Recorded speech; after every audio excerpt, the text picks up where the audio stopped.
حضرت براء رضی اللہ عنہ سے روایت ہے کہ پہل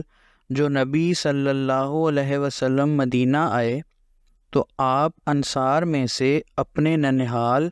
یا کہا کہ اپنے ماموں کے پاس مہمان ٹھہرے،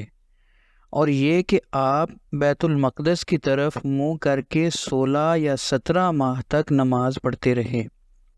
اور آپ صلی اللہ علیہ وسلم کو یہی اچھا معلوم ہوتا تھا کہ آپ کا قبلہ بیت اللہ کی طرف ہو، اور یہ کہ آپ نے پہلی نماز جو اس کی طرف منہ کر کے پڑھی وہ عصر کی نماز تھی، اور آپ صلی اللہ علیہ وسلم کے ساتھ کچھ لوگوں نے بھی نماز پڑھی۔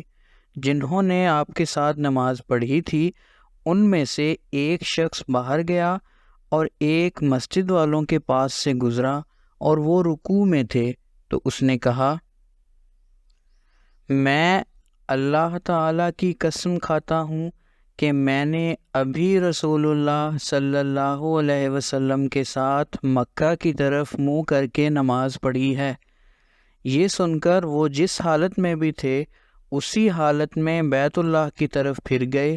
اور جب آپ صلی اللہ علیہ وسلم بیت المقدس کی طرف نماز پڑھا کرتے تھے تو یہودی بھی خوش تھے اور اہل کتاب یعنی نصارہ بھی،